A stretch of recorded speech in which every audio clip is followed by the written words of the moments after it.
সাম্প্রতিককালে বিশ্বজুড়ে চলা ভূরাজনৈতিক অস্থিরতার মাঝেও এক নতুন ও শক্তিশালী বন্ধুত্বের পথে হাঁটছে ভারত ও ইটালি।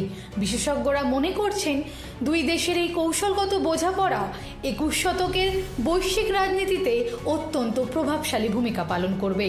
প্রধানমন্ত্রী নরেন্দ্র মোদী এবং ইটালির প্রধানমন্ত্রী জর্জিয়া মেলোনির দূরদর্শী নেতৃত্বে ভারত ও ইটালি এখন এক নতুন উচ্চতায় পৌঁছেছে।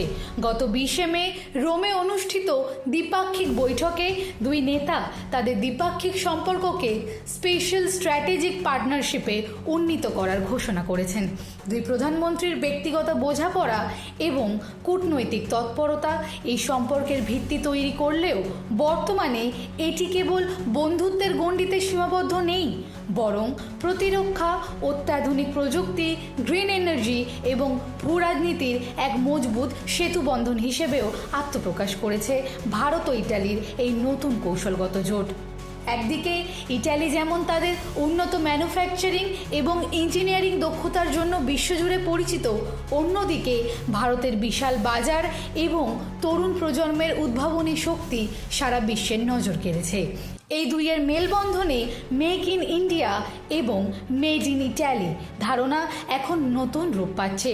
লক্ষ্য একটাই, 2029 সালের মধ্যে দুই দেশের দ্বিপাক্ষিক বাণিজ্য 20 মিলিয়ন ইউরোতে পৌঁছে দেবা। প্রতিরক্ষা থেকে গ্রিন এনার্জি, প্রতিটি ক্ষেত্রেই দুই দেশ এখন একে অপরের শক্তিশালী সহযোগী। তবে এই সম্পর্কের সবচেয়ে চমকপ্রদ দিক হলো প্রযুক্তির ব্যবহার। এআই এর যুগে দুই দেশই চাইছে প্রযুক্তি যেন মানুষের কল্যাণে কাজ করে।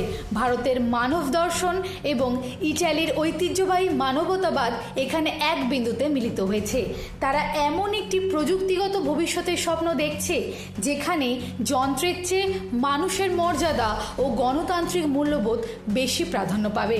ভারত মধ্যপ্রাচ্য ইউরোপের ইকোনমিক করিডোরের মাধ্যমে দুই দেশ এখন বাণিজ্যের একটি নতুন করিডোর তৈরি করছে, যা ভবিষ্যতে এশিয়া এবং ইউরোপের মধ্যে যোগাযোগ ব্যবস্থাকে আরও সহজ ও নিরাপদ করবে। ভারত ও ইটালির এই অংশীদারিত্ব শুধু দুই দেশের উন্নয়ন নয়, বরং একটি ভারসাম্যপূর্ণ বিশ্ব গড়ার পথেও এক বড় পদক্ষেপ। দিশা দাসের report, headlines, Kolkata. Ma, there's this new Bengali matrimonial website, BearBandhan.in.